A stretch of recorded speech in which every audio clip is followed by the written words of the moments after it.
हाय दोस्तों, RPS institute Jaunpur में आपका स्वागत है। आज हम आप लोग के बीच में लाए आरआरबी ग्रुप डी साइंस के कुछ प्रश्न। देखिए, पहला प्रश्न है, समतल दर्पण की फोकस दूरी होती है। देखिए, समतल दर्पण की फोकस दूरी अनंत होती है। समतल दर्पण की फोकस दूरी क्या होती है? अनंत होती है। उसके बाद देखिए, दूसरा प्रश्न है, नेत्र लेंस होता है तो नेत्र लेंस क्या होता है? अभिसारी होता है। नेत्र लेंस क्या होता है? अभिसारी होता है, ना कि अपसारी होता है। ठीक है। उसके बाद मनुष्य के स्वस्थ नेत्र में प्रतिबिंब बनता है। मनुष्य के स्वस्थ नेत्र में प्रतिबिंब बनता है तो कहाँ प्रतिबिंब बनता है? रेटिना पर। कहाँ प्रतिबिंब बनता है? रेटिना पर। ठीक है। उसके बाद प्रकाश का वह गुण जिसके कारण आसमान नीला दिखाई देता है। ठीक है। प्रकाश का वह गुण जिसके कारण आकाश कैसा दिखाई देता है? नीला दिखाई देता है। प्रकाश का वह गुण जिसके कारण आकाश कैसा दिखाई देता है? नीला दिखाई देता है। तो आप लोग प्रकीर्णन का नाम सुने होंगे।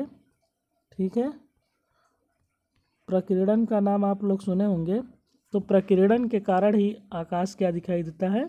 नीला दिखाई देता है। ठीक है। फिर देखिए, अगला प्रश्न है 5 नंबर का, चंद्रमा से देखने पर आकाश कैसा दिखाई देता है? ठीक है। तो चंद्रमा से अगर आकाश को आप देखेंगे तो कैसा दिखाई देगा? काला दिखाई देगा। ठीक है। उसके बाद 6 नंबर का प्रश्न है, प्रकाश के लिए किस रंग का प्रकीर्णन सबसे कम होता है? तो लाल रंग का प्रकीर्णन क्या होता है? सबसे कम होता है। ठीक है। 7वां नंबर का प्रश्न है, हीटर का तार बना होता है। हीटर का तार बना होता है, किसका बना होता है? नाइक्रोम का बना होता है। किसका बना होता है? नाइक्रोम का क्या होता है? बना होता है। उसके बाद देखिए, 8वें नंबर का प्रश्न है, नवीकरणीय ऊर्जा का स्रोत है। नवीकरणीय ऊर्जा का स्रोत है। इसमें देखिए, प्राकृतिक गैस होगी। क्या होगी? प्राकृतिक। नवीकरणीय ऊर्जा का स्रोत क्या है? प्राकृतिक गैस है। ठीक है। नवीकरणीय ऊर्जा का स्रोत क्या है? प्राकृतिक गैस है। फिर उसके बाद 9 नंबर का प्रश्न है, अनवीकरणीय ऊर्जा का स्रोत क्या है? ठीक है। तो पेट्रोल है। ठीक है। अनवीकरणीय ऊर्जा का स्रोत क्या है? पेट्रोल है। उसके बाद देखिए, बायोगैस का मुख्य अवयव है। बायोगैस का मुख्य अवयव है क्या? CH4, जिसको आप क्या कहते हैं? मेथेन कहते हैं। ठीक है। उसके बाद वेग कैसी राशि है? ठीक है। वेग के बारे में पूछा है कि वेग कैसी राशि है। ठीक है। तो वेग एक कैसी राशि है? सदिश राशि है। वेग कैसी राशि है? सदिश राशि है। उसके बाद देखिए, वेग बराबर क्या होता है? वेग बराबर विस्थापन बटा समय होता है। अगला प्रश्न है, पादपों में एक अपशिष्ट पदार्थ है। ठीक है। पादपों में एक अपशिष्ट पदार्थ है। तो पादपों में जो अपशिष्ट पदार्थ होता है उसको हम क्या कहते हैं? रेजिन कहते हैं। क्या कहते हैं? रेजिन कहते हैं।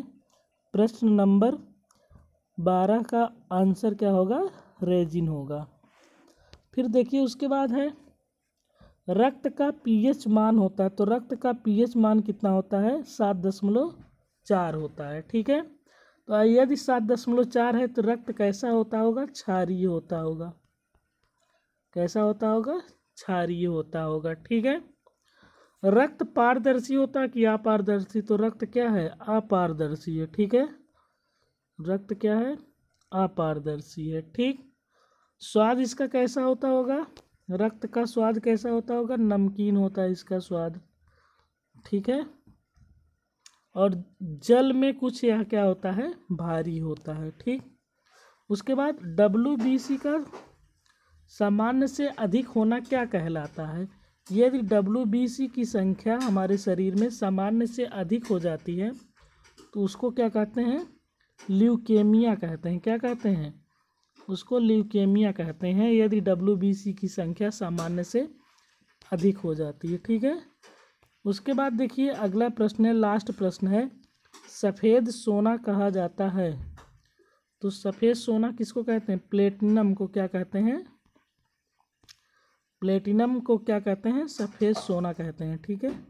ये 15 प्रश्न आपके बीच में। आज के लिए इतना ही। धन्यवाद।